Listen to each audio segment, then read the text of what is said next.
చేర్చండి, కోటికి మనం చేర్చుకోవాలి. ఏదో ఒక రోజు అవకాశం వచ్చే రోజు అందరు మహిళల్ని హైదరాబాద్లో మహిళా శక్తి ఔటర్ రింగ్ రోడ్ మొత్తం మన 1,00,00,000 మంది మహిళల్ని ఔటర్ రింగ్ రోడ్ మొత్తం మీద మొత్తం అందరం మనం వచ్చి మన శక్తి మన బలాన్ని ప్రదర్శించేటట్టు చేద్దాం. ఆ రోజు అరుణమ్మ గారి సహకారంతో ప్రధానమంత్రిని కూడా వెళుతాం. తెలంగాణ మహిళా శక్తిది మాకు నిధులు ఇవ్వండి, మా ఆడబిడ్డలకు ఇస్తారు. కేంద్ర ప్రభుత్వం ఇవ్వాల్సింది కదా, ఇయ్యారని నేనేమో అంటలే. నేను సో కేంద్ర ప్రభుత్వం నుంచి కూడా మనం సహకారం తీసుకుందాం.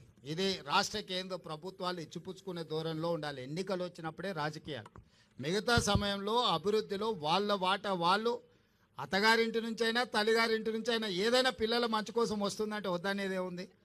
ఇప్పుడు అరుణమ్మకు ఇది తల్లిగారిలు, అవతల అత్తగారిలు. తల్లిగారింటికి ఏం తెచ్చినా అత్తగారింటికి ఏం తెచ్చినా మనం ఏం వద్దనేది లేదు. ఇంకా ఎక్కువ నిధులు తీసుకురావాలి అరుణమ్మ గారు. మనం అవసరమైనప్పుడు మనందరం కలిసి ఒక తాటి మీద నిలబడాలి, మన ప్రాంతాన్ని అభివృద్ధి చేసుకోవాలి. ఎన్నికలు వచ్చినప్పుడు ఎవరు రాజకీయాలు వాళ్ళు చేసుకుంటారు. ఇవాళ 1,00,00,000 మంది మహిళల్ని కోటీశ్వరులను చేయడమే లక్ష్యంగా, అందులో భాగంగా ఈరోజు ఈ పెట్రోల్ బంకు మనం ఏర్పాటు చేసుకున్నాం.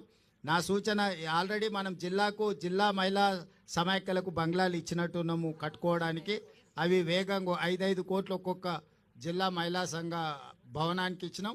ఇవే కాకుండా ప్రతి జిల్లాల మొదటి స్థానంలో సిఎస్ గారు అన్ని జిల్లాలలో ఒక జిల్లాకు ఒకటి అన్ని పెట్రోల్ బంకులు ఇచ్చి ఏర్పాటు చేయాలి. ప్రభుత్వ భూములను ఎక్కడెక్కడ ఉన్నాయో వేయండి. మంచిగా బాగా వ్యాపారం జరిగే దగ్గర చూసి వాళ్ళకు ప్రభుత్వ భూమి ఇద్దాం. దానికి అవసరమైన పెట్టుబడులు ఆ బీపీఎల్ కానీ ఐఓసీ కానీ ఏ కంపెనీలు ఉంటే ఆ పెద్ద కంపెనీలతో మాట్లాడదాం.